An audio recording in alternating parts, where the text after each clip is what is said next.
আসসালামু আলাইকুম।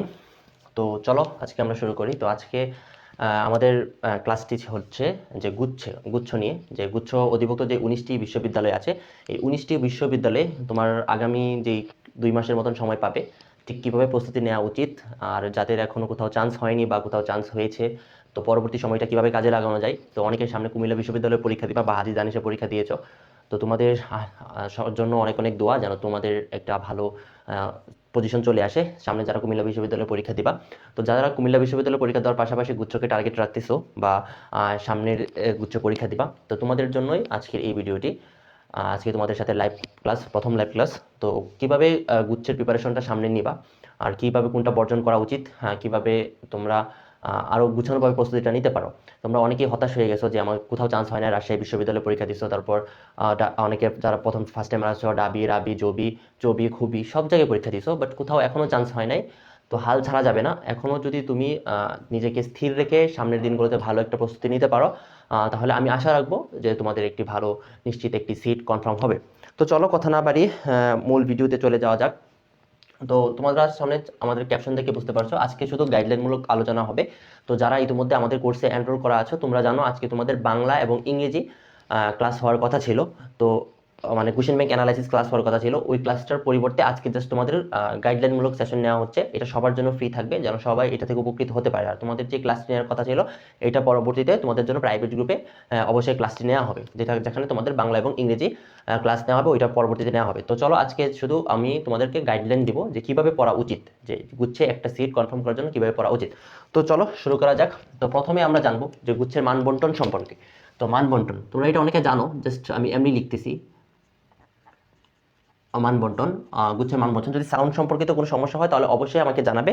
তো গুচ্ছের মান বন্টনে কি আছে, তোমাদের টোটাল 100 মার্কের এক্সাম হয়, 100 মার্কের পরীক্ষা হয়, যার মধ্যে ফিজিক্সে থাকে 25, কেমিস্ট্রিতেও 25,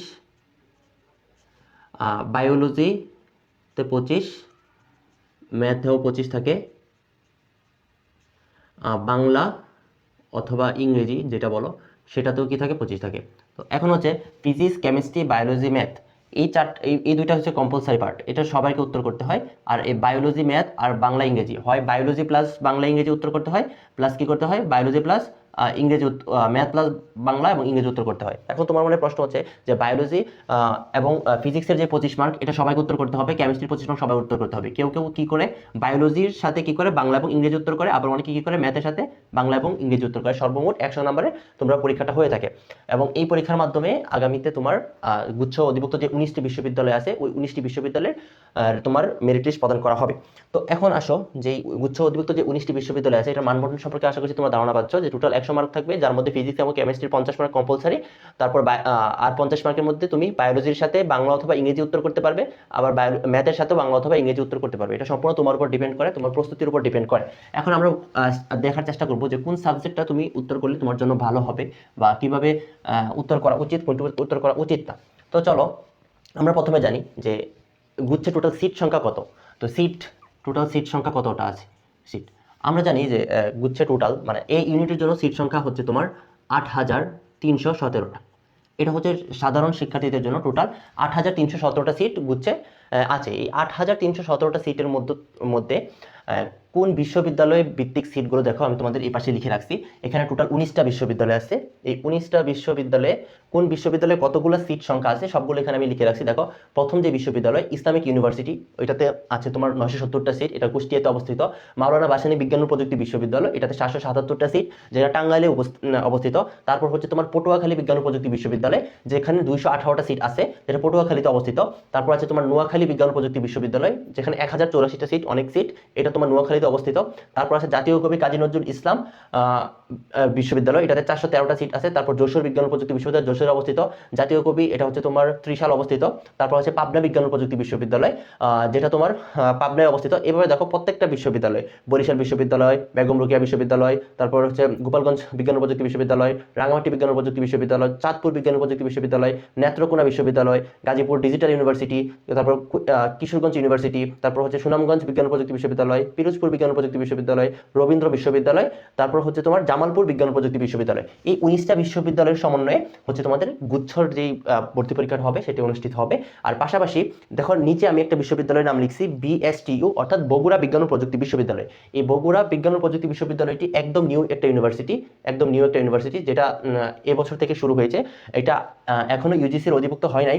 যদি অধিভুক্ত মানে অনুমোদন পেয়েছে, তবে এই বছর থেকে ওনারা কি স্টুডেন্ট নেওয়া শুরু করে নাকি এটা শিওর না। যদি এবছর থেকে অনুমোদন পায় তাহলে তোমাদের এই 19টা বিশ্ববিদ্যালয়ের জায়গায় 20টা বিশ্ববিদ্যালয় তুমি পরীক্ষা দিতে একত্রিত 20টা বিশ্ববিদ্যালয় গুচ্ছে আসবে। তো যাই হোক, ওইটা কনসার্নের বিষয় না। তো এখন হচ্ছে আমাদের তোমাকে দেখালাম যে এখানে যে 19টা বিশ্ববিদ্যালয়ের সিট সংখ্যা। এখন কথা হচ্ছে এই 19টা বিশ্ববিদ্যালয়ের মধ্যে যে 8300, এই সবগুলা বিশ্ববিদ্যালয় মিলে টোটাল সিট সংখ্যা হচ্ছে তোমার 8317টি। এই 8317টি সিট তুমি ভর্তি পরীক্ষা যখন জিএসটি অ্যানুয়াল ভর্তি পরীক্ষা দিবে, এই 8317টা সিটের জন্য তুমি অ্যাভেলেবেল হবা। এখন কথা হচ্ছে ম্যাক্সিমাম শিক্ষার্থী, আর যেটা তুমি আমাদের সবচেয়ে বেশি কোশ্চেন আসে যে ভাইয়া কোনটা দাগানো উচিত, যে আমি কোনটা উত্তর করবো, ম্যাথ প্লাস বায়োলজি, যেটা মানে আমি বুঝতে পারছি না যে আমার এখন কোনটা দাগানো উচিত। যে আমি মেডিকেল প্রিপারেশন নিয়েছিলাম, বা কেউ বায়োলজি প্রিপারেশন অনেক ভালো, বা অন্য কোথাও তুমি পরীক্ষা দিতে ইচ্ছুক, অন্য কোথাও যেখানে পরীক্ষা দিছো, যে আমি ডাবিতে বাংলা উত্তর করছি, বা রাজশাহী বিশ্ববিদ্যালয়েও আমি ম্যাথ উত্তর করি নাই। তো এরকম অনেক ক্যাটাগরি স্টুডেন্ট আছো যারা এই বিষয়টা নিয়ে সবচেয়ে বেশি জানতে চাও, বা গুচ্ছে চান্স পেতে তোমার কত মার্ক প্রয়োজন। তো প্রথমে এখন আমি তোমাকে বলার চেষ্টা করবো যে কোন বিষয়টা তোমার উত্তর করলে তুমি সবচেয়ে বেশি চান্স পাওয়ার জন্য উপযোগী হবা, বা সবচেয়ে বেশি চান্স পাওয়ার জন্য তুমি সুবিধা পাবে। তো তুমি দেখো, আমি এখানে দেখো তোমাদের ভিডিও যেন লম্বা না হওয়ার জন্য লিখে রাখছি। তুমি যদি উত্তর করো, দেখো আমি তোমাকে এখানে মার্ক করে দেখাই, তুমি যদি ম্যাথ প্লাস বায়োলজি উত্তর করো, ম্যাথ প্লাস বায়োলজি উত্তর করলে তুমি 8317টা, দেখো 8317টা সিটেই তুমি ভর্তি হতে পারবা, অর্থাৎ 8317টা সিট তোমার জন্য ইলিজেবল। তুমি যদি বায়োলজির সাথে বাংলা এবং ইংরেজি উত্তর করো, খেয়াল করবা, তুমি যদি বায়োলজির সাথে বাংলা এবং ইংরেজি উত্তর করো, তাহলে তুমি কি করবা, 5072টা সিটে ভর্তি হতে পারবা গুচ্ছে, 5072টি। অর্থাৎ তুমি যদি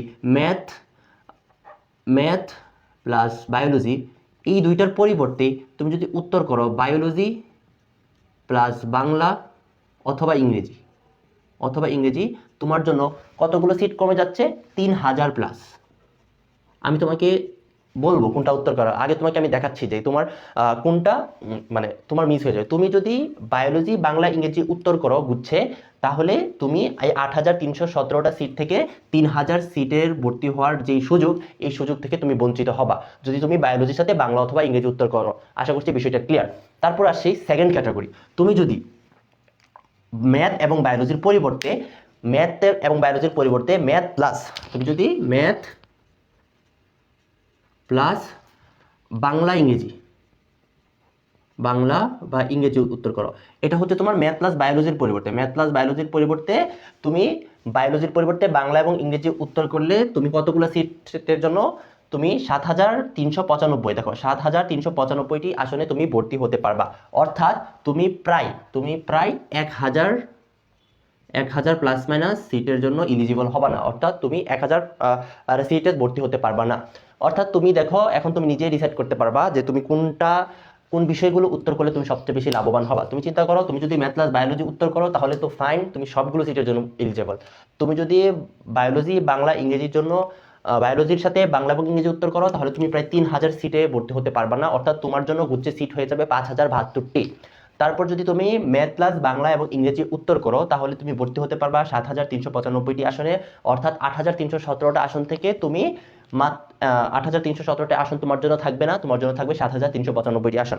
তো এখন কথা হচ্ছে, তুমি যখন কোন বিষয়গুলো উত্তর করলে কয়টা আসনে তুমি ভর্তি হতে পারবা, আশা করছি এতটুকু বিষয় তুমি ক্লিয়ার। এখন কথা হচ্ছে যে আমি বুঝবো কিভাবে যে আমি কোন বিষয়টা উত্তর করব এবং কোন বিষয়টা উত্তর করা আমার জন্য উচিত না। এখন কতদিন সময় আছে, আমি আগে বাংলা প্রিপারেশন নিয়েছিলাম, আমি আগে ইংরেজি প্রিপারেশন নিয়েছিলাম, এখন আমি কি বায়োলজি প্লাস বাংলা ইংরেজি উত্তর করব কিনা, যদি আমি বায়োলজি এবং বাংলা উত্তর করি তাহলে কি আমি চান্স পাবো না, এরকম অনেক কোশ্চেন আসে তোমাদের। তো এই কোশ্চেনটা আমি তোমাদের ডিটেলসে বলার চেষ্টা করি। তো তুমি চিন্তা করো, আমি জানি ম্যাক্সিমাম শিক্ষার্থী যারা মেডিকেলের প্রিপারেশন নিয়েছো বা ম্যাথকে একটু ভয় পাও, একাডেমিক লেভেলে ম্যাথ ভালো করে পড়ে আসো নাই, তোমাদের জন্য এখন ম্যাথ প্রিপারেশন নেওয়াটা একটু কঠিন। তো যারা ম্যাক্সিমাম শিক্ষার্থী, আমি এখন পর্যন্ত যাদের সাথেই কথা বলি, সবাই বলে বায়োলজি প্লাস ইংরেজি অথবা বায়োলজি প্লাস বাংলা, তুমি যেটাই দেখাও তোমার জন্য 5072টা সিট। এটা এক্সাক্ট না, আশেপাশে একটু বেশি কম হতে পারে, এটা তো জাস্ট আমি নিজে একটু রিসার্চ করে বের করছি যে কতগুলো সিট তুমি ভর্তি হতে পারবে না। বিভিন্ন বিশ্ববিদ্যালয়ে এরকম কন্ডিশন দেওয়া থাকে, যেরকম মাওলানা ভাসানী বিজ্ঞান ও প্রযুক্তি বিশ্ববিদ্যালয়ে সিএসসি সাবজেক্টে যদি তুমি ভর্তি হতে চাও, তাহলে সিএসসি সাবজেক্টে পড়তে হলে তোমার অবশ্যই ম্যাথ উত্তর করতে হবে। তো ওই সিএসসি সাবজেক্টে যদি 50টা সিট থাকে, ওই 50টা সিট তো অবশ্যই তুমি পাবা না যদি তুমি ম্যাথ উত্তর না করো। এইভাবে সিটগুলো কমে যায়। তো এখন আমি তোমাদের বলবো যে ঠিক তুমি কেন ম্যাথ উত্তর করবা বা কেন করবা না, আর কাদের ম্যাথ উত্তর করা উচিত এবং কাদের এই মুহূর্তে ম্যাথের দিকে ধাবিত হওয়া উচিত না। তো ক্যাটাগরি 1, আমি 3টা ক্যাটাগরি স্টুডেন্টের কথা বলবো এখন। এটাও খুবই মনোযোগ দিয়ে দেখবা, যারা আমাদের কোর্সে এনরোল করেছো বা এখন ফ্রিতে লাইভ ক্লাসটা দেখছো বা তুমি নিজে নিজে বাসায় পড়াশোনা করবা, যেটাই করো তুমি এখন এই বিষয়টা সবচেয়ে মনোযোগ দিয়ে দেখবা, কারণ এটার ডিসিশন তুমি আগামী 2 মাস কীভাবে পড়বা এর উপর নির্ভর করে কিন্তু তোমার একটা সিট কনফার্ম হবে, তোমার যে পাবলিকে পড়ার যে স্বপ্ন এটা পূরণ হবে। তো তুমি দেখো ক্যাটাগরি 1 স্টুডেন্ট কারা?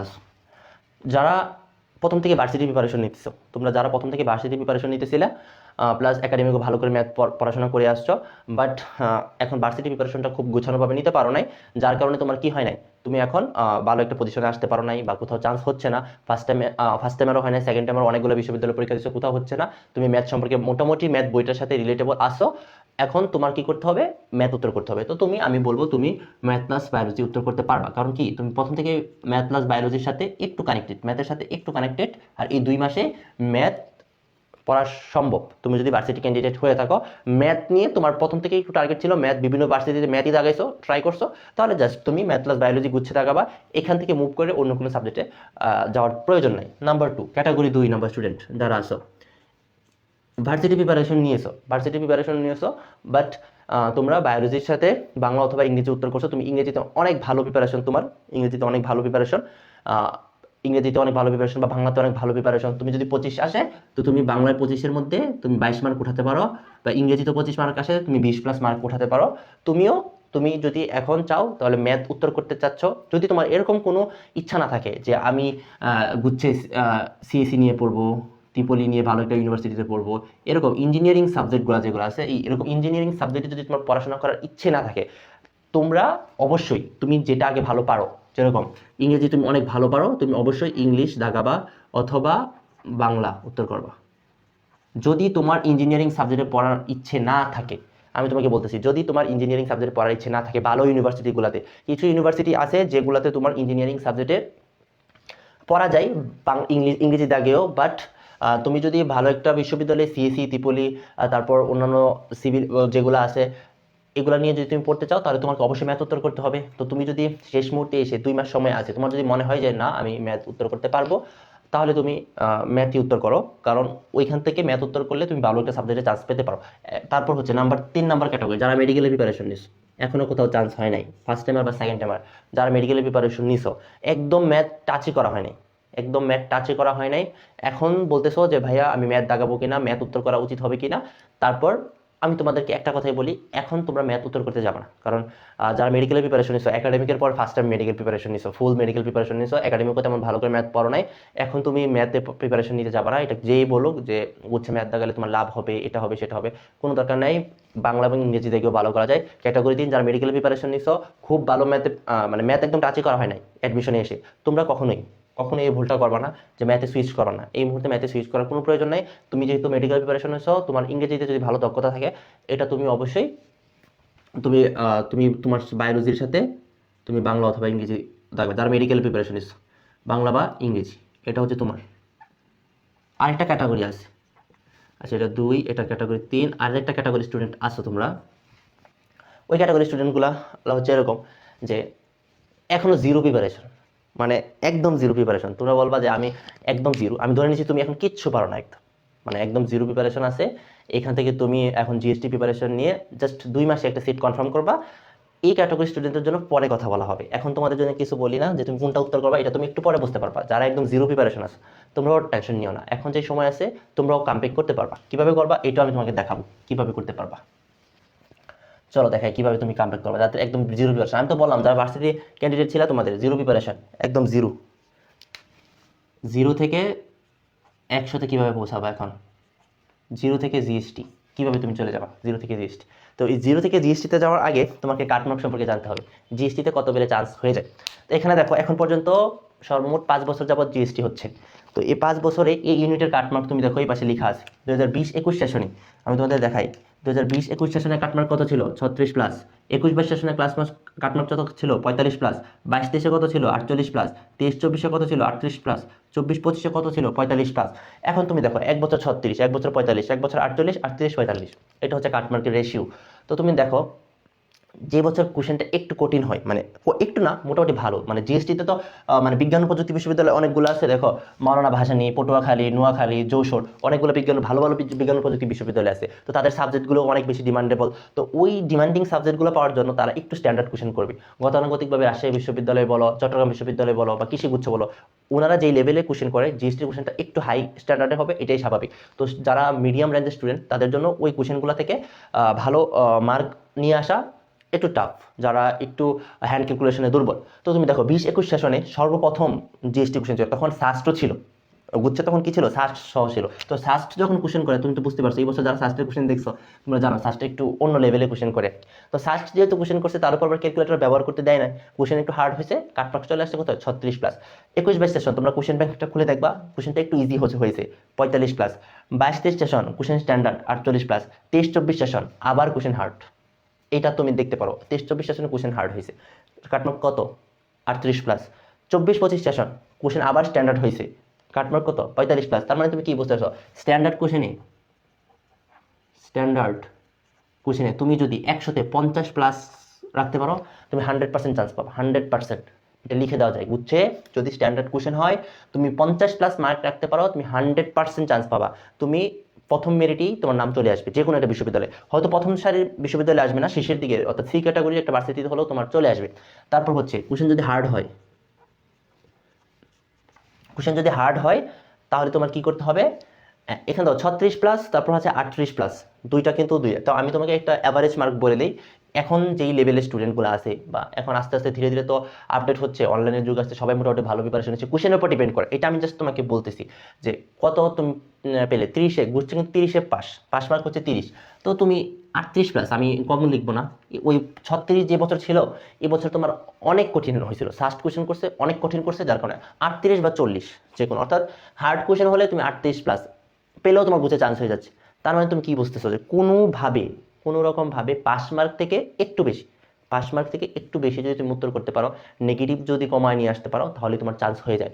এটা কেন বলতেছি, যাদের একদম জিরো প্রিপারেশন তোমরা যেন একটু আত্মবিশ্বাসী হও নিজের প্রতি, যে না আমি যদি আগামী 2 বছর, তুমি চিন্তা করে দেখো যে এখনো যাদের কোথাও চান্স হয় নাই, তোমরা যদি আগামী 2 মাস খুব ভালো একটা প্রিপারেশন নাও, খুব ভালো চেষ্টা করো, তাহলে কেন তুমি পারবা না? তুমি 2 মাস প্রিপারেশন নিয়ে যদি 100 মার্কের মধ্যে 40% মার্ক না উত্তর করতে পারো, তাহলে তো এটা মানে তুমি এতদিন যাবত তো বই ধরছো বা ইন্টারমিডিয়েটও এই পড়াগুলোই পড়ে আসছো। তো 2 মাস যদি কেউ হার্ড ওয়ার্কিং করতে পারে, বা হার্ড ওয়ার্কিংও না, 6 ঘন্টা করে পড়াশোনা করতে পারে, সে 40% 50% মার্ক পাবে না, এটা কখনোই হতে পারে না। এটা কেউ বিশ্বাস করবে না, আর এটা পাওয়া উচিত। তো আমি তোমাদের এটা দেখালাম যে কাটমার্কটা কত হয় বুঝছে। আর যদি বলি যে টপ মার্ক, মানে তুমি একদম প্রথম মেরিটে মাওলানা ভাসানী, তারপর হচ্ছে যশোর বিজ্ঞান ও প্রযুক্তি বিশ্ববিদ্যালয়, ইসলামিক ইউনিভার্সিটি, তারপর বরিশাল ইউনিভার্সিটি, তারপর আছে তোমার যেগুলো পটুয়াখালী বিজ্ঞান ও প্রযুক্তি বিশ্ববিদ্যালয়, গোপালগঞ্জ বিজ্ঞান ও প্রযুক্তি বিশ্ববিদ্যালয়, যেগুলো এখন গুচ্ছের একটু টপ লেভেলের ইউনিভার্সিটি, ওইগুলোতে যদি চান্স পেতে চাও তুমি অবশ্যই 55+। গত বছর 55+ রাখবা। আর গত বছর মনে হয় যে 62, আমার একটা স্টুডেন্ট 62 পেয়েছিল, ওর মনে পজিশন আসছিল 1417 এরকম, 1417, 62 পেয়ে ওর পজিশন আসছিল 1417। তো তুমি চিন্তা করে দেখো 1417 মার্ক, মানে পজিশন চলে আসে 62 মার্ক পেলে। গত বছর ইজি কোশ্চেন হয়েছিল, ওইটা দেখো 1417। আর 70+ পেয়েছিল মনে হয় 8 জন, 70+ মার্ক গুচ্ছে গত বছর, মানে এরকম আমি যতটুকু জানি। তো এরকম হয় 70+। তো তুমি যদি 55+ মার্ক পাও, তুমি যে কোনো একটা বিশ্ববিদ্যালয়ের ভালো সাবজেক্ট পাবা, এটা আমি তোমাকে গ্যারান্টি দিয়ে লিখে দিতে পারবো। 55+ মার্ক যদি যে কোনো কোশ্চেনে তুমি উঠাতে পারো, তুমি ভালো একটা পজিশনে চলে আসবে। এখন কথা হচ্ছে এই 55+ মার্ক আমি যদি বায়োলজি, বাংলা, ইংরেজি দিয়ে উত্তর করি, তাহলে কি আমি সিট পাবো? এটা একটা কোশ্চেন আসে না, যে সিট তো 8,000, এখন আমি যদি বায়োলজি প্লাস বাংলা ইংরেজি উত্তর করি, আমার জন্য তো সিটই 5,000। তো আমি যদি 55+ মার্ক পাই, তাহলে কি আমি আদৌ আমার এত কম মার্কে চান্স হবে? না, এটা একটু কম। আমি তোমাকে বলি গত বছর 45, দেখো 24-25 সেশনে 45 কাটমার্ক ছিল না, যারা বায়োলজি প্লাস বাংলা তারা 50, 50-এর কাটমার্ক ছিল। এরকমই হয়, যার বায়োলজি প্লাস বাংলা দাগাবা 5 মার্কের ডিফারেন্স বা 3-4 মার্কের ডিফারেন্স থাকবে। যদি কেউ ম্যাথ দাগায় 52 পাই একটা সাবজেক্ট পাওয়ার জন্য, তুমি বায়োলজি প্লাস বাংলা দাগিয়ে তোমার অবশ্যই 55 পেতে হবে। 3 মার্ক, 3 থেকে 4 মার্ক, তোমার একটু 3 থেকে 4 মার্ক বেশি মার্ক পেতে হবে। এই 3 থেকে 4 মার্ক তুমি যখন বেশি পাবা তখন তুমি অবশ্যই একটা ভালো সিট পাবা। তো এটা ছিল হচ্ছে তোমার কাট মার্কের অ্যানালাইসিস, যে তোমার বায়োলজি প্লাস বাংলা থাকলে অবশ্যই 3 মার্ক বেশি রাখতে হবে। এখন আমি দেখাবো যে তুমি কিভাবে মানে 3 মার্ক যদি বেশি পাই, কেন তুমি ম্যাথ, এখন যারা চিন্তা করতেছো যে ইংলিশ থেকে স্কিপ করে, ধরো তুমি, আমি জাস্ট চিন্তা ম্যাথ প্লাস বায়োলজি দেখাবা তুমি, আমি এটা জাস্ট, এটা অনেক ইম্পর্টেন্ট, তোমরা ডিসিশনে আসতে পারো না। আমি দেখাই তোমাকে, তুমি ম্যাথ, একজন শিক্ষার্থী, ধরো একজন শিক্ষার্থী ম্যাথ উত্তর করলো, ম্যাথ উত্তর করে সে পাইলো হচ্ছে তোমার 16 মার্ক। আরেকজন শিক্ষার্থী বাংলা উত্তর করলো, সে পাইলো 22 মার্ক। তো তাদের মধ্যে ডিফারেন্স কত মার্ক? 6 মার্ক না? 6 মার্ক। যে বাংলা উত্তর করছে সে 6 মার্ক বেশি পাইছে। পজিশন কিন্তু মার্কের উপর, 100তে তুমি কত পাইছো এটার উপর ডিপেন্ড করে আসবে। পজিশন কিন্তু 100তে কত পাইছো তার উপর ডিপেন্ড করে আসবে। তো যে বাংলা উত্তর করে 22 পাইছে তার পজিশন ধরো তুমি 6000 প্লাস, আর যে ম্যাথ তাকে 16 পাইছে তার পজিশন ধরো তুমি 8000 প্লাস। এরকম আসছে। তুমি দেখো, যে বাংলা দাগাবে সে অবশ্যই ম্যাথ থেকে ভালো মার্ক পাওয়া উচিত। 6 মার্ক কেন, 3, 4, 5 মার্ক বেশি পেতে পারে অবশ্যই, তাহলে সেও নিশ্চিত চান্স পাবে, সেও নিশ্চিত চান্স পাবে। তুমি বুঝতে পারছো? তুমি যদি বাংলা উত্তর করে 16 পাও তোমার চান্স হবে না, ম্যাথ উত্তর করে 16 পেলে তোমার চান্স হবে। আমি আমি জাস্ট বলতেছি, এর মানে না যে তোমার ম্যাথে 16 পেতে হবে, ম্যাথে 10 পেয়েও কিন্তু চান্স হয়, বাংলাতে 16 পেয়ে 15 পেয়েও চান্স হয়। এটা বলতেছি না, এটা জাস্ট এক্সাম্পল, আমি তোমাকে জাস্ট এক্সাম্পল দিচ্ছি আর কি। তুমি 6 মার্ক বাংলা উত্তর করে তুমি 6 মার্ক বেশি পেতে পারো, কারণ বাংলা সহজ সাবজেক্ট তুলনামূলক, ম্যাথ থেকে ক্যালকুলেশন কম করতে হয়, সময় কম যায়, দ্রুত উত্তর করা যায়। তুমি বাংলার 25টা এমসিকিউ 10 মিনিটে উত্তর করতে পারো, 10 মিনিটে 25টা এমসিকিউ যদি তুমি খুব ভালো পারো। ইংরেজির ক্ষেত্রেও সেম, 10 না, ইংরেজির ক্ষেত্রে 15 মিনিটে উত্তর করা সম্ভব, কিন্তু 25টা ম্যাথ উত্তর করতে অনেক সময়ের ব্যাপার, প্রায় 20 মিনিট প্লাস চলে যায় যারা একটু অ্যাভারেজ স্টুডেন্ট, খুব ভালো হ্যান্ড ক্যালকুলেশন, আর গুচ্ছের ক্যালকুলেশনগুলো একটু হার্ড হয়। তো অবশ্যই তুমি 4 মার্ক বাংলা যারা উত্তর করবা, ধরো তুমি ম্যাথ উত্তর করে 12 পাও, ম্যাথ তোমার একটা কনফিডেন্স আছে, তুমি ম্যাথ উত্তর করে 12 মার্ক উত্তর করতে পারবা, ওইখান থেকে তুমি যদি বাংলা উত্তর করলে 18 বা 19 পাও, তুমি অবশ্যই এই 18-19 মার্কের জন্য তোমার পজিশন সামনে চলে আসবে, তুমি এটা উত্তর করবা, তুমি ভালো ইউনিভার্সিটিতে সাবজেক্ট পাবা। আর ম্যাথে 12 মার্ক পেয়ে তোমার পিছনের দিকের ইউনিভার্সিটিতে একটু বাজে সাবজেক্ট, ভালো সাবজেক্ট পিছনের দিকের ইউনিভার্সিটিতে সিএসি আসতে পারে, ওইটা তোমার যদি ড্রিম সাবজেক্ট সিএসি থাকে তাহলে ওইটা উত্তর করবা। আমি আশা করছি বোঝাতে পারতেছি যে পজিশনটা কিভাবে আসবে। পজিশন কখনো তুমি কোন বিষয়ে উত্তর করতেছো এটার উপর ডিপেন্ড করে না, পজিশন ডিপেন্ড করে তুমি কোন বিষয়, মানে পজিশনে তুমি কত মার্ক পেয়েছো 100তে, তারপর আসে সাবজেক্ট পাওয়া বা সাবজেক্ট না পাওয়ার ব্যাপার। তো যাক, আশা করছি আমি তোমাদের এতটুকু বোঝাতে পারছি যে ঠিক তোমার কীভাবে কোনটা উত্তর করা উচিত। তো এখন তুমি নিজেই ডিসাইড করবা যে আগামীতে তুমি কিভাবে কোনটা, আমি বলছিলাম না যারা 0 থেকে 100তে যেতে চাও তোমরা কি করবা। তো তুমি তো দেখলা যে কত কঠিন 45 মার্ক, তুমি 2 মাস পড়াশোনা করে 45 মার্ক নিয়ে আসতে পারবা না? অবশ্যই নিয়ে আসতে পারবা। তো 0 থেকে প্রিপারেশন থাকলেও তুমি অবশ্যই পারবা। তুমি এখন ম্যাথ উত্তর করলে পারবা। এখন কিভাবে প্রস্তুতি নিবা আগামী 2 মাস, এই আগামী 2 মাসের প্রস্তুতি নিয়ে একটু কথা বলি। তো লেটস সি আগামী 2 মাস, এখন যদি আজকে 27 তারিখ, আজকে আমরা যে ক্লাসটা হচ্ছে আজকে 27 তারিখ জানুয়ারির, তোমাদের পরীক্ষা হচ্ছে এপ্রিলের 10, এপ্রিলের 10, এপ্রিলের 10। তো এখন থেকে যদি তুমি চিন্তা করো তাহলে আর কতদিন সময় আছে? মার্চ, ফেব্রুয়ারি, মার্চ, 2 মাস 10 দিন, অর্থাৎ 70 দিন। ধরো আমি দেখলাম 70 দিন আছে তোমার, 70 দিন সময় পাবো তুমি গুচ্ছের প্রিপারেশন নেওয়ার জন্য। এখন আগামী 70 দিন তুমি কিভাবে পড়বা? তোমার কাছে 4টা সাবজেক্ট পড়তে হবে, 4টা সাবজেক্ট পড়ে তোমার জাস্ট 50 মার্ক উঠাতে পারলে তুমি পাবলিকের, এতটুকুই তো। তো চলো, এত ইজি একটা প্রিপারেশন তুমি কিভাবে জাস্ট নিবা এটা দেখে। তো তোমার কিছুই প্রিপারেশন নেওয়া নেই, এখন একদম তুমি বেসিক থেকে শুরু করবে। তোমার দৈনিক একটা ক্লাস করতে হবে, কি করতে হবে সব বলছি। তো সামনে রমজান, আবার নির্বাচন, বিশেষ করে ছেলেরা নির্বাচন, তারপর রমজানে পড়াশোনা হয় না, রমজানের রোজে থাকবা, সারাদিন একটু দুর্বল লাগবে, আবার রাতে তারাবি থাকবে, রমজান কিছু চলে আসে, ফেব্রুয়ারিতে চলে আসবে, তো দেখবা পড়াশোনার সময় অনেক কমে আসছে। তারপর রমজানে এমনিতেই পড়া হয় না, আমার নিজেরই পড়া হয় না, তো তোমাদেরও হবে না, এরকমই আমি ধরে নিচ্ছি, কম করে পড়াশোনা হবে। তো এই জন্য তোমার একটা নির্দিষ্ট রুটিন ফলো করে ভালো করে প্রিপারেশন নিতে হবে। তো এখন তুমি ধরো ফিজিক্সের প্রিপারেশন, ফিজিক্সের চ্যাপ্টার কয়টা আছে? 14টা, 7 দুগুণে 14টা, 7টা করে চ্যাপ্টার। কেমিস্ট্রিতে হচ্ছে তোমার 8টা চ্যাপ্টার, বায়োলজিতে হচ্ছে তোমার 14টা চ্যাপ্টার, আর হচ্ছে তোমার ম্যাথ, আমি ধরে নিচ্ছি তুমি ম্যাথ উত্তর করবা, ম্যাথ উত্তর করবে যারা তাদের জন্য বলতেছি, ম্যাথ হচ্ছে তোমার 12টা চ্যাপ্টার। এই টোটাল এখানে যদি তুমি ক্যালকুলেশন করো 3 × 36, 40, 48, টোটাল 48টা চ্যাপ্টার, টোটাল 48টা চ্যাপ্টার আছে তোমার শর্ট সিলেবাসে। তোমার জিএসটিতে 4-5 মার্ক ফুল সিলেবাসে আসবে। যারা একদম প্রিপারেশন লো, তোমাদের জন্য আমি কিছু ভিডিও দিয়ে দিব ফুল সিলেবাস থেকে কি কি আসতে পারে, জাস্ট ওইগুলো করে নিলে কমন টপিক টাইপ থেকে যদি 1-2 মার্ক চলে আসে ওইগুলো উত্তর করতে পারলেই হবে। কারণ জিএসটিতে তোমার 75, 76 বা 60+ মার্ক উঠাতে হয় না। তো তুমি 3-4 মার্ক যদি ছেড়ে দাও তাহলে তোমার চান্স হয়ে যাবে। তো এখন ফুল সিলেবাস নিয়ে কথা বলতেছি না, আমি ধরে নিচ্ছি সবার প্রিপারেশন 0 বা লোতে আছে, যেহেতু এখনো কোথাও তোমাদের চান্স হয় নাই, এরকম সংখ্যায় শিক্ষার্থী বেশি। তো তোমরা কিভাবে পড়তে পারো, 48টা চ্যাপ্টার, তোমার সামনে দিন আছে 70। তো এই 70 দিন সময়ে তুমি ধরো শেষের 10 দিন, এপ্রিল মাসের 10 দিন তোমার এমটি চলে যাবে, মানে হচ্ছে রিভিশন।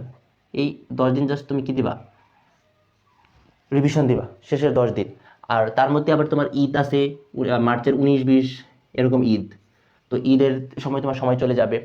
তো এগুলোতে আমি তোমাদের ঈদের আগে সিলেবাস গোছানোর প্ল্যানটা বলতেছি। ঈদের আগে কীভাবে সিলেবাস শেষ করা যায় ঠিক সেভাবে তোমার পড়তে হবে। ঈদের আগে সিলেবাস শেষ করবা, ঈদের পরে জাস্ট রিভিশন দিবা, তাছাড়া ওয়ে না। ঈদের পরে যদি কেউ মনে করে যে সিলেবাস বাকি থাকে, তোমাদের চান্স পাওয়া খুবই কঠিন হয়ে যাবে। তো ঈদের আগে সম্পূর্ণ প্রস্তুতি গুছিয়ে ফেলতে হবে। তো দেখো 48টা চ্যাপ্টার ঈদের আগে যদি তুমি ভাগ করো, তাহলে তুমি চিন্তা করো কতদিন সময় পাচ্ছ, 50 দিন সময় পাবা ঈদের আগে। ঈদের আগে তুমি 50 দিন সময় পাচ্ছ। 50 দিন সময় তোমার 48টা চ্যাপ্টার, তার মানে কি ডেইলি একটা করে চ্যাপ্টার তোমার পড়তেছে। ডেইলি একটা করে চ্যাপ্টার তোমার পড়লেই শেষ হয়ে যাবে। তো ডেইলি একটা করে চ্যাপ্টার যে কেউ পড়তে পারবে। তো একটা করে চ্যাপ্টার তুমি কীভাবে পড়বা, ডেইলি তুমি 6 থেকে 7 ঘন্টা সময় পাও। 6 থেকে 7 ঘন্টা যদি তুমি পড়াশোনা করতে পারো একটা করে চ্যাপ্টার, এটা একটা চ্যাপ্টার কোনো তোমার জন্য কোনো ঝামেলাই হবে না। তুমি কিভাবে পড়বা, একটা চ্যাপ্টার পড়ার সিস্টেমটা তোমাকে দেখাবো। একটা চ্যাপ্টার তোমরা কেন পড়তে পারো না, কেন তোমার একঘেয়েমি চলে আসে একটা চ্যাপ্টার যখন পড়তে নাও, এখন এটা বলি। তুমি ডেইলি একটা করে চ্যাপ্টার পড়বা, ঈদের আগে তোমার সিলেবাস কভার হয়ে যাবে, ঈদের পরে জাস্ট রিভিশন দিবা, ঠিক তোমার প্রিপারেশন একদম গুছানো হয়ে যাবে। তোমরা জানো ইতিমধ্যে আমাদের একটা কোর্স চলমান, জিএসটি টপার্স 1.0, যেটাতে 1 তারিখ থেকে তোমাদের এক্সামগুলো শুরু হবে, প্লাস আজ থেকেই তোমাদের ক্লাসগুলো শুরু হচ্ছে। তো 1 তারিখের আগে যারা যুক্ত হতে চাও এই হোয়াটসঅ্যাপ নাম্বারে যোগাযোগ করে যুক্ত হতে পারবা। আমরা তোমাদের question bank analysis class, daily progress report card, model text book, weekly exam নিব, ডেইলি এক্সাম নিব, ঠিক এভাবে। তারপর তোমাদের জন্য ডেইলি প্রোগ্রেস রিপোর্ট কার্ড এবং মডেল টেক্সট বুক, এগুলো গিফট আকারে থাকবে, যেগুলো তোমাকে কুরিয়ারের মাধ্যমে বাসায় পাঠিয়ে দেওয়া হবে। যার মাধ্যমে আমরা তোমাদের একটা ডেইলি ট্র্যাকের মধ্যে রেখে, যাদের একা একা বাসায় একদমই পড়াশোনা হচ্ছে না, তোমাদের জন্য আমরা এই স্পেশাল একটা রিপোর্ট কার্ড তৈরি করছি, যার মাধ্যমে তুমি প্রতিদিন যখন এক্সাম দিবা ওই এক্সামের মার্কগুলো তুমি লিখে রাখতে পারবা। তারপর টাস্ক আকারে সাবমিট করবা। তো আমাদের যে মেন্টর আছে ওনারা ওইটা ডেইলি চেক করবে, তুমি কত ঘন্টা পড়াশোনা করছো, আজকের এক্সামে কত মার্ক পেয়েছো, তোমার প্রোগ্রেস কতটুকু হচ্ছে। এরকম প্রোগ্রেস একটা রিপোর্ট তৈরি হয়ে যাবে, যেটা প্রতি সপ্তাহে আবার চেক করে একটা উইকলি এক্সাম নেওয়া হবে। ওই উইকলি এক্সামে যদি তুমি টপ করতে পারো, তোমাদের উৎসাহিত করার জন্য আমরা আবার উইকলি এক্সামেও গিফট রাখবো, যেই গিফটের মাধ্যমে তুমি অনুপ্রাণিত হবে বা তোমার সহপাঠীরা আরও অনুপ্রাণিত হবে। গিফটটা কি থাকবে, যে কোনো একটা অ্যাডমিশন রিলেটেড বই, যেরকম জিএসসি সাজেশন বুকও হতে পারে। তো চলো যেখানে ছিলাম, যে তোমার যেই রুটিনটা কীরকম হবে, যে একদিন কীভাবে পড়বা, জাস্ট এতটুকু বলে আমি ভিডিও শেষ করে দিব আজকের লাইভ ক্লাস। যে একদিন তুমি কীভাবে পড়বা বা আমরা তোমাদের কীভাবে পড়াশোনার জন্য বলবো। তো প্রথম দিন ধরো তুমি আজকে ধরো প্রথম দিন তোমার একদিনে তুমি 2টা করে চ্যাপ্টার শেষ করো, তাহলে তোমার জন্য সহজ হয়। ডেইলি তুমি যদি জাস্ট ফিজিক্স পড়ো, তাহলে তুমি একদম ধরো একটা ভেক্টরের একটা চ্যাপ্টার পড়বা, প্লাস মহাকর্ষ 2টা চ্যাপ্টার পড়া, দেখো 2টা ছোট ছোট চ্যাপ্টার মহাকর্ষ।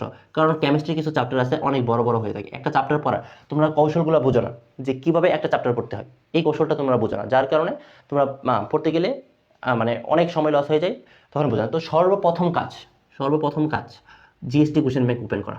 জিএসটি কোশ্চেন ব্যাংক পড়ার আগেই, মানে চ্যাপ্টার ধরার আগে, ক্লাস করার আগে জিএসটি কোশ্চেন ব্যাংক নেবা। নিয়ে তুমি তোমার বই থেকে দেখবা যে ভেক্টরের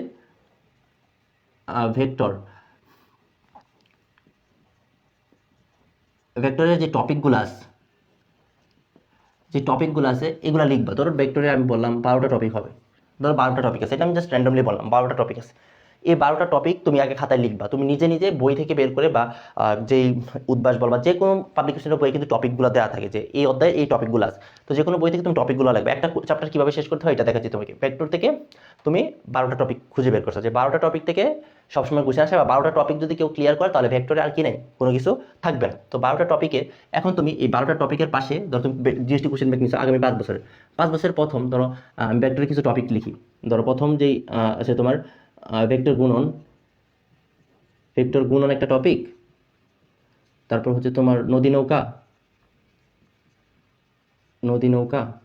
তারপর হচ্ছে তোমার শেষের দিকে তোমার কার্ল, গ্রেডিয়েন্ট, ডাইভারজেন্স, এরকম যেই তো 3টা টপিক রাখলাম। তো তুমি যখন দেখতেছো জিএসটি কোশ্চেন ব্যাংক নিছো, নিয়ে দেখলা প্রথম 21 বার সেশনে ভেক্টর থেকে একটা কোশ্চেন আসছে, ভেক্টর গুণন থেকে নদী নৌকা থেকে একটা কোশ্চেন আসছে, তারপর কার্ল গ্রেডিয়েন্ট, এরকম করে দেখতেছো যে বিগত 5 বছরে ভেক্টর থেকে 60টা কোশ্চেন আসছে, ভেক্টর থেকে 60টা কোশ্চেন আসছে।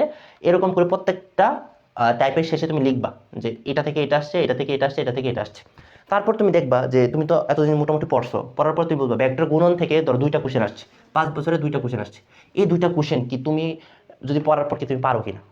ভেক্টর গুণন থেকে কি আহামরি কোনো কঠিন কোশ্চেন আসে না।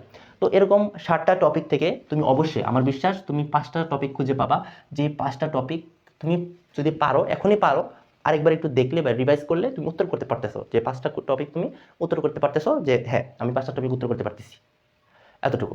5টা টপিক যখন উত্তর করতে পারতেছো, আর এমন 2টা কোশ্চেন তুমি পাবা যে 2টা কোশ্চেন তুমি উত্তর করতে পারতেছো না, 2টা কোশ্চেন অনেক কঠিন করছে বা হার্ড করছে বা একটু ডিপ কনসেপ্ট থেকে করছে। ওই 2টা টপিক তুমি কেন পারতেছো না, এইটা তুমি আইডেন্টিফাই করার জন্য তুমি ক্লাস করবা, ক্লাস করবা। ক্লাস করার পর, যখন ক্লাস করা শেষ, ক্লাস করার পর তুমি স্লাইড পড়বা, ক্লাসে স্লাইড থাকে বা তুমি নিজে নোট করবা। স্লাইড থেকে আমি বলবো স্লাইড না, তুমি নিজে নোট করবা। নোট, অবশ্যই নোট, অ্যাডমিশনের নোট লাগে না। অনেকে বলে নোটটা কীরকম হবে, জাস্ট ইম্পর্টেন্ট লাইনগুলো, ইম্পর্টেন্ট সূত্রগুলো। কারণ তুমি যখন রিভিশন দিবা, আবার তুমি এত লম্বা ক্লাস করতে পারবে না বা 200 পেজের পিডিএফ পড়তে পারবে না। এখন যেই স্লাইডগুলো পড়ানো হয় দেখবা 100 পেজের পিডিএফ হয় বা 70 পেজের পিডিএফ হয়, এত বড় পিডিএফ তোমার পড়ার সুযোগ নেই। তোমার খাতায় যখন থাকবে ফিজিক্সের জন্য একটা খাতার মধ্যে, একটা 50 পেজের খাতার মধ্যে 12টা চ্যাপ্টার 14টা চ্যাপ্টার নোট করা সম্ভব ফিজিক্সের। ছোটো করে তুমি নোট দিয়ে দিবা। এই নোটগুলোও আমরা তোমাদের দিব। এই জিএসটি টপার 1.0 যে কোর্সটা আছে, এই কোর্সে আমরা তোমাদের চ্যাপ্টার ওয়াইজ নোট দিব। এটা তোমাদের কথা দিলাম যে নোটগুলো পড়লে যেখানে জাস্ট ইম্পর্টেন্ট ইনফোগুলো লেখা থাকবে, প্লাস তোমাদের কোশ্চেন ব্যাংকের উপরেও অ্যানালাইসিস করে ক্লাস দেওয়া থাকবে, যে ভেক্টর থেকে কোন বছর কোন টপিকগুলো আসছে এবং কোনগুলো পড়া উচিত। এই ক্লাসগুলো শীঘ্রই শুরু হবে।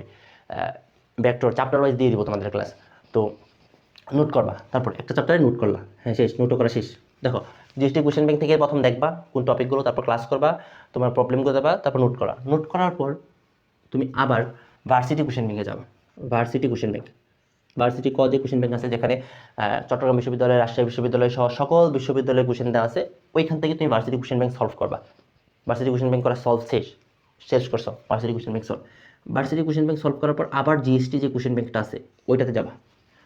ওই জিএসটি কোশ্চেন ব্যাংক থেকে গিয়ে ওই যে 2টা কোশ্চেন তুমি পারতা না, 2টা টাইপ তোমার আনকমন ছিল, ওই 2টা টাইপের কোশ্চেন তুমি সলভ করবা, দেখবা পারো কিনা। তুমি এতটুকু করে আসার পর তুমি দেখবা জিএসটি কোশ্চেন ব্যাংকও ডান, তুমি জিএসটি কোশ্চেন ব্যাংক পারতেছো, শেষ। তারপর তুমি একটা এক্সাম দিবা, এক্সাম দিবা। এক্সাম দেওয়ার পর তুমি দেখবা তুমি কত মার্ক পাচ্ছ। ধরো একটা আমরা তোমাদের 50 মার্কের এক্সাম নিব, তোমাদের যে রিপোর্ট কার্ড দেওয়া থাকবে ওইখানে দেখবা গুড, বেটার, বেস্ট 3টা অপশন দেওয়া থাকবে। যারা 25 থেকে 50-এর মধ্যে 25 থেকে 35 পাবা, তোমরা গুড। আর যারা 35 থেকে 45-এর মধ্যে পাবা, তারা বেটার, বেটার। আর যারা 45 থেকে 50-এর মধ্যে পাবা, তোমরা বেস্ট। তুমি নিজেরটা নিজে দেখবা। আর যারা 25-এর কম পাবা, তোমাদের ইমপ্রুভের দরকার আছে। আশা করছি এতটুকু করার পর কেউ 25-এর নিচে মার্ক পাবে না। যে কোশ্চেন হয় জিএসটিতে 25-এর নিচে মার্ক পাবে না। এখন তুমি চিন্তা করো, কেউ যদি 50 মার্কে এই চ্যাপ্টারটা পড়ার পর 25 থেকে 35-এর মধ্যে চান্স প্রতিদিন এরকম মার্ক পায়, ডে বাই ডে তো আপগ্রেড হবে, তখন তোমার নিশ্চিত তুমি জিএসটিতে চান্স পাবা। আর যারা 35 থেকে 45 নিজেকে আপগ্রেড করতে পারবা, তোমাদের অবশ্যই আরও বেশি চান্স পাওয়ার সম্ভাবনা থাকবে। তো নেক্সট তুমি এভাবে একটা চ্যাপ্টার শেষ করবা। ঠিক এভাবেই তোমাদের প্রতিটা চ্যাপ্টার শেষ করানো হবে আমাদের ব্যাচে। তো এটা ছিল তোমার একটা চ্যাপ্টার শেষ করার সিস্টেম। তো এখন কথা হচ্ছে, একটা চ্যাপ্টার শেষ করলেই কি শেষ, একবার পড়লেই কি হয়ে যাবে না, তোমাদের অবশ্যই এটাকে রিভিশন করতে হবে। এটা রিভিশন করার জন্য তারপর হচ্ছে এখন রিভিশন কীভাবে করবা প্রতিটা চ্যাপ্টার, এটা শুধু ভেক্টর দিয়ে দেখালাম। তুমি যে কোনো চ্যাপ্টার পড়ার সময় ঠিক এভাবেই পড়বা। যে কোনো চ্যাপ্টার যখন পড়বা ঠিক এইভাবেই তুমি একটা হোক কেমিস্ট্রি, হোক বায়োলজি, হোক ম্যাথ বা ইংরেজি বা বাংলা, যে কোনো টপিক, তুমি আগে কোশ্চেন ব্যাংক দেখবা। তোমরা কেউ কোশ্চেন ব্যাংকে গুরুত্ব দাও না, যার কারণে তোমরা বুঝতে পারো না কোন টপিক থেকে তোমার ল্যাকিংস আছে, ওইটা তুমি আইডেন্টিফাই করতে পারো না। এই জন্য সবথেকে বেশি দরকার হচ্ছে নিজে নিজে কোশ্চেন ব্যাংক অ্যানালাইসিস করা। যেহেতু তোমরা এটা করো না, তাই আমরা তোমাদের কোশ্চেন ব্যাংক অ্যানালাইসিস ক্লাস দিচ্ছি, যেটা অন্য কোথাও খুব বেশি ভালোভাবে পাওয়া যায় না। তো কোশ্চেন ব্যাংক অ্যানালাইসিস ক্লাসগুলো খুব শীঘ্রই তোমরা প্রতিদিন যে এক্সাম থাকবে ওই এক্সামের আগে লাইভে হোক বা রেকর্ডেড হোক, তোমাদের কোশ্চেন ব্যাংক অ্যানালাইসিস ক্লাসগুলো দেওয়া হবে। তো নেক্সট তোমাদের যে কথা, কোশ্চেন ব্যাংক অ্যানালাইসিস ক্লাসের কথা গেল। এখন আসি, কোশ্চেন ব্যাংক অ্যানালাইসিস ক্লাসও দেখলাম, তারপর হচ্ছে এখন রিভিশনের কথা, যেটা বলতেছিলাম যে রিভিশন। এখন রিভিশন জিনিসটা কীভাবে নেবে, তুমি প্রতিদিন, আমরা তো উইকলি নেবো না, তো উইকলিতে ধরো তুমি 5টা চ্যাপ্টার পড়া হয়েছে, এক উইকে তোমার 5টা চ্যাপ্টার পড়া হয়েছে। এখন এই 5টা চ্যাপ্টার তোমার একদিনে রিভিশন করে এক্সাম দিতে হবে। আবার 100 মার্কের এক্সাম হবে, 4টা বিষয়। এটা হচ্ছে তোমার সেলফ টেস্ট। এই সেলফ টেস্টেই তোমার যাচাই হবে যে তুমি এক সপ্তাহের পড়াগুলো একত্রে কাভার আপ করতে পারতেছো কিনা। তো এটা রিভিশন করার জন্য আমি তোমাদের ওই যে নোট বলছিলাম না যে নোট করো, এই নোটটা তোমার অনেক বেশি কাজে আসবে। রিভিশন দেওয়ার মেন সিস্টেমটাই হচ্ছে তুমি যখন রিভিশন দেবা তুমি কখনোই বিস্তারিত পড়তে যাবে না। তার বায়োলজি দিয়ে যদি উদাহরণটা তুমি সত্যি দেখো, বায়োলজিতে দাগানো লাইন থাকে, অনেক বেশি দাগানো লাইন থাকে। তো তুমি যখন বায়োলজি আবার রিভিশন দিতে চাও, তুমি কি সম্পূর্ণ বইটা রিডিং দিবা? অবশ্যই না, তুমি রিডিং দিবা। তুমি রিডিং না দিয়ে জাস্ট ইম্পর্টেন্ট যে টপিকগুলো আছে ওইগুলো তুমি পড়বা। ইম্পর্টেন্ট টপিক মানে চ্যাপ্টারটাকে চোখ বুলাই যাবা, এক নজরে চোখ বুলাই যাবা। রিভিশন দেওয়ার মানে হচ্ছে তোমার যে ইম্পর্টেন্ট যে বা একটু হার্ড লেভেলের যে টপিকগুলো আছে, ধরো প্রথমত কোষের গঠন যে অধ্যায়টা আছে তোমার বায়োলজির, এই কোষের গঠনের 2টা পার্ট আছে। কিন্তু প্রথম পার্টে থাকে হচ্ছে কোষীয় অঙ্গাণু, এবং শেষের পার্টের দিকে কি থাকে, তারপর হচ্ছে ডিএনএ আরএনএ বা ডিএনএর যে ক্রোমোজোম সংক্রান্ত যে ওই পার্টটা কিন্তু বেশি একটা পড়া হয় না। তুমি যখন রিভিশন দিবা ওই পার্টটাতে বেশি ফোকাস করবা, প্রথম পার্টটা একটু দ্রুত রিভিশন করবা। এভাবে একদিনে যখন তুমি 4টা চ্যাপ্টার রিভিশন করে একটা এক্সাম দিবা, এভাবে যখন প্রতি সপ্তাহে এক্সাম দিবা, মান্থলি এক্সাম দিবা, তখন তোমার রিভিশনটা বারবার হবে। আর তুমি রিভিশন তো দিবে, প্লাস আমরা পাশাপাশি এবার তোমাদের জন্য আরেকটা বেশি স্পেশাল কিছু রাখবো, যেটা হচ্ছে তোমার সেলফ টেস্ট, যেটা হচ্ছে বাসায় ওএমআর এমসিকিউ। ওএমআর যেন তুমি এমসিকিউ প্র্যাকটিস করতে পারো। এই জন্য তোমাদের যেই মডেল টেস্ট বুকটা থাকবে ওইটাতে তোমাদের ওএমআর এমসিকিউ বুক আকারে দেওয়া থাকবে। ওইটাতে তুমি বাসায় বসে তোমাদের কিছু ওএমআর এর যেন প্র্যাকটিস করতে পারো, ওই ব্যবস্থাটা করে দেওয়া হবে। তো রিভিশন করার ক্ষেত্রে তুমি ওই নোটটা ফলো করবা, নোটটা ফলো করে জাস্ট ইম্পর্টেন্টটুকু রিভিশন দিয়ে তুমি এক্সাম হলে যাবা। এতটুকু করলেই তোমার হয়ে যাবে। এতটুকু যদি তুমি করতে পারো তাহলে তুমি দেখবে ভালো মার্ক পাচ্ছ। তুমি রিভিশন করতে গিয়ে এমন হয় যে ধরো তোমার ম্যাথ যখন রিভিশন করতে যাও, তোমরা কি করো, আবার সব ম্যাথ করো। মানে কোশ্চেন ব্যাংক রিভিশনের সময় কোশ্চেন ব্যাংকে সব ম্যাথ করতে হবে, তোমাদের এরকম আসে। রিভিশনের সময় কোশ্চেন ব্যাংকে সব ম্যাথ করতে হয় না। রিভিশনের সময় তুমি প্রথম সূত্রগুলো দেখবা, দেখে প্রতি ট্যাব থেকে 2টা-3টা করে ম্যাথ করবা। যে সরলরেখার ঢাল নির্ণয় থেকে একটা করলা, তারপর হচ্ছে তোমার ধর একদিনে আবার বৃত্ত চ্যাপ্টারও আছে, তারপর বৃত্ত চ্যাপ্টার থেকে 5টা টপিক থেকে 2টা করে 10টা ম্যাথ করলা। এরকম যদি 20টা টাইপ থাকে, 20টা টাইপ থেকে 40টা ম্যাথ করলা। তো যখন তুমি 40টা ম্যাথ করবা, 40টা ম্যাথ যদি 1 মিনিট করে দাও, ধরো সরলরেখার থেকে যদি করে একদম টাইপ বলি, ধরো 22 থেকে 23টা টাইপ আছে সরলরেখার। এই 22 থেকে 23টা টাইপ থেকে তুমি ধরো ধরো একটা থেকে ডাবল করে করবা সরলরেখার, তাহলে 40টা ম্যাথ। বৃত্তর ধরো বৃত্ত থেকে ধরো আছে তোমার 17টা টাইপ, 17টা থেকে তুমি করো 34টা ম্যাথ। এই 40 আর 34 কত হলো, 74। এই 74টা ম্যাথ 1 মিনিট করে টাইম দিচ্ছি আমি তোমাকে। একটা ম্যাথ 1 মিনিট করে টাইম, 1 মিনিট করে টাইম হলে 74 মিনিট, অর্থাৎ 1 ঘন্টায় তোমার উইকলি ম্যাথ রিভিশন শেষ। এরকম 4 ঘন্টায় তোমার 4টা সাবজেক্ট রিভিশন শেষ। তুমি উইকলি এক্সাম দেখবা, দেখবা তোমার অনেক ভালো মার্ক চলে আসছে। এইভাবে রিভিশন দিতে হয়। তোমরা রিভিশনের সময় যদি আবার সব টাইপ থেকে একদম সব ম্যাথ করতে যাও, তখন তোমার অনেক বেশি টাইম চলে যাবে। তো আমি আশা করবো যে এরকমভাবে তুমি রিভিশনটা দিবা না। মানে এরকম রিভিশন কীভাবে দিতে হয় এটাও তোমাদের দেখাই দিলাম। তো এখন কথা হচ্ছে, অনেক কথা হচ্ছে তোমাদের সাথে, কোনটা দাগানো উচিত হবে। এখন তোমাদের যদি কোশ্চেন থাকে তাহলে কমেন্ট করতে পারো, আমি তোমাদের কমেন্টগুলো একটু পড়বো প্লাস দেখব। তো একজন কোশ্চেন করছে জিএসটি এর ইংলিশ সহজ হয় নাকি বাংলা তুলনামূলক। দেখো, বাংলা এবং ইংরেজি, বাংলা হচ্ছে আমাদের মাতৃভাষা। তো স্বাভাবিকভাবে কেউ যদি বাংলা ভালো করে পড়ে তার কাছে বাংলাটাই সহজ মনে হবে। আর যদি কেউ ইংরেজি ভালো করে পড়ে তার কাছে ইংরেজি সহজ মনে হয়। তো আমি যদি কোশ্চেন বলি সবগুলোই স্ট্যান্ডার্ড হয়। ইংরেজি অনুযায়ী ইংরেজি কঠিন, বাংলা অনুযায়ী বাংলা কঠিন। বাংলাও যে একদম সহজ কোশ্চেন হয় এরকম না, বাংলাও ব্যাকরণ অনেক ভালো করে পড়তে হয়।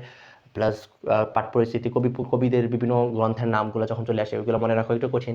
তো তুলনামূলকভাবে ইংরেজি যেহেতু আমাদের একটু বেশি কঠিন মনে হয়, তো ইংরেজি থেকে এটা কোশ্চেনের উপর ডিপেন্ড করে বা তোমার পারদর্শিতার উপর ডিপেন্ড করে। তুমি যদি বাংলা প্রিপারেশন নেওয়াটা অনেকে সহজ মনে করে, তো বাংলাও উত্তর করতে পারো। বাংলাটা আমি যদি ব্যক্তিগতভাবে বলি, কেউ যদি এখন 0 লেভেলে আসো, ওইখান থেকে বাংলা অথবা ইংরেজি 2টা থেকে একটা চুজ করতে চাও, তোমার যদি ইংরেজিতে একাডেমিকে দুর্বল থাকে, তো এখন তুমি বাংলার দিকে মুভ করো, কারণ বাংলাটা পড়তে সহজ। আমাদের যেহেতু নিজেদের ভাষা, তো বাংলা পড়তে সহজ হয়।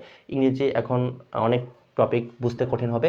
তো যারা একদম 0 থেকে প্রিপারেশন শুরু করতে চাচ্ছ, তুমি যদি করো তাহলে তুমি অবশ্যই তুমি করবা, ওই যে বাংলা উত্তর করবা। আর মডেল টেক্সট বুক কবে দেওয়া হবে, এটা আসলে আমাদের ছাপাখানায় দেওয়া হয়েছে, তোমাদের একসাথে সবগুলো কুরিয়ার করে দেওয়া হবে। আশা করছি 1 তারিখের মধ্যে সবার কল চলে আসবে। ইতিমধ্যে অনেকজনের পাঠানো হয়ে গেছে। তো আগামীকাল আরও কয়েকজনটা পাঠিয়ে দেওয়া হবে। তোমাদের যে কুরিয়ার ঠিকানা দিছো সুন্দরবন কুরিয়ার সার্ভিস, ওইখানে চলে যাবে। তোমাদের এক্সাম শুরু হওয়ার আগেই চলে যাবে। এখন তো জাস্ট কোশ্চেন ব্যাংক ক্লাস দেওয়া হচ্ছে, তারপর তোমাদের প্রাইভেট গ্রুপে কীভাবে শিডিউলগুলো দেওয়া হয় সব কিছু বলে দেওয়া হবে। যারা বাইরে থেকে ক্লাসগুলো দেখছো, যদি ভালো মনে হয় তাহলে আমাদের হোয়াটসঅ্যাপে যোগাযোগ করতে পারো, বা টেলিগ্রামে থেকে কোর্সের বিবরণী থেকে দ্রুত 1 তারিখের আগে এনরোল করে ফেলবা। তো হ্যাঁ, জি, আমাদের জিএসটি কোর্সে বাংলা এবং ইংরেজি সহ পড়ানো হবে। রুটিন দেওয়া আছে ইতিমধ্যে আমাদের টেলিগ্রাম চ্যানেলে। যদি টেলিগ্রাম চ্যানেল থেকে আসো, এই ক্লাসের পরে তোমাদের জিএসটি কোর্সের জন্য বাংলা এবং ইংরেজি বিস্তারিত দেওয়া হবে। তারপর হচ্ছে তুমি মেডিকেল এক্সপ্রেশন ছিলা, তখন বাংলা পড়া হয়নি। হ্যাঁ, তুমি যেহেতু আমি এটাই তো বলেছি, যারা মেডিকেলে প্রিপারেশন নিছো অবশ্যই ইংরেজি উত্তর করবা, কারণ তুমি ইংরেজি আগে প্রিপারেশন নিছো, প্লাস ইংরেজি অনেক বই আছে তোমার, বা ইংরেজি পড়ার সিস্টেমটা তুমি ভালো ধরতে পারো। তো অবশ্যই তুমি ইংরেজি উত্তর করো। তুমি যেহেতু মেডিকেল প্রিপারেশন নিছো, তুমি ইংরেজি উত্তর করবা। আমি তোমাদের কাকে বললাম, আমি কি বললাম, আবার বলতেছি যে যে এখনো তুমি কি করতেছো, মানে প্রিপারেশন শুরু জিরোতে আসো, প্লাস এখন চিন্তা করতেছো বাংলা উত্তর করবা নাকি ইংরেজি উত্তর করবা। তুমি বাংলা উত্তর করবা, কারণ তোমার প্রিপারেশন জিরো, তুমি ইংরেজিও পারো না, বাংলাও পারো না, তুমি বাংলা উত্তর করবা। বাট তুমি মেডিকেলের প্রিপারেশন নিছো, এখন তুমি কি করবা, ইংরেজি তাকাবা নাকি বাংলা তাকাবা, তুমি অবশ্যই ইংরেজি উত্তর করবা। হ্যাঁ, না, সব ক্লাস ফ্রি হবে কেন? তোমরা টাকা দিয়ে ভর্তি হচ্ছে, সব ক্লাস কি ফ্রিতে দেবো? না, সব ক্লাস ফ্রিতে হবে না। ক্লাসগুলো তোমাদের প্রাইভেট যে গ্রুপে অ্যাড করা হয়েছে, এটা আজকে তো তোমাদের মানে বোঝানোর জন্য, যেন সবাই আমাদের সম্পর্কে জানতে পারে, প্লাস সবাই যেন উপকৃত হয়। প্রথম এটা তো গাইডলাইন, এখানে তো কোনো পড়ানো হয় নাই। তো যে ক্লাসগুলো হবে তোমাদের নেওয়া হবে, এগুলো অবশ্যই প্রাইভেট একটা গ্রুপে নেওয়া হবে। ওইটার লিঙ্ক তোমাদের বিস্তারিত তোমাদের প্রাইভেট গ্রুপে বলা হবে, এটা তো পাবলিকলি হবে না। আর কেউ যদি এনরোল করতে চাও, তাহলে এখানে দেওয়া স্ক্রিনে দেওয়া হোয়াটসঅ্যাপ নাম্বার, এটা আমি আবার লিখে দিই এখানে, যেন বুঝতে সহজ হয়। কিন্তু এই হোয়াটসঅ্যাপ নাম্বারে যোগাযোগ করবা, 01345380907, 01345380907। এই হোয়াটসঅ্যাপ নাম্বারে যোগাযোগ করবা কোর্সের বিস্তারিত জানতে বা এনরোল করতে। যে কোনো প্রয়োজনে, অ্যাডমিশন সংক্রান্ত যে কোনো প্রয়োজনে আমাদের সাথে যোগাযোগ করতে পারো, আমরা তোমাদের সর্বোচ্চ চেষ্টা করব। তো এই ছিল আজকের ক্লাস। তো ধন্যবাদ। যদি কোনো প্রশ্ন থাকে তাহলে এই হোয়াটসঅ্যাপ নাম্বারেও যোগাযোগ করতে পারো। অনেক লম্বা হয়ে গেছে ক্লাস, প্রায় 1 ঘন্টার মতো হয়ে গেছে। তো আমি আশা করছি সব ধরনের কোশ্চেন তোমাদের উত্তর দেওয়ার চেষ্টা করছি আমি, যে সব কোশ্চেন তোমাদের উত্তর দিয়ে দিছি। আশা করছি এই ক্লাস দেখার পর কেউ জিএসটি নিয়ে আর কোনো কোশ্চেন থাকবে না। তো ধন্যবাদ সবাইকে সম্পূর্ণ ক্লাসটি দেখার জন্য। যদি কোনো কোশ্চেন থাকে তাহলে অবশ্যই হোয়াটসঅ্যাপে যোগাযোগ করবা। তো এই ছিল আজকের ক্লাস। ধন্যবাদ সবাইকে। আসসালামু আলাইকুম।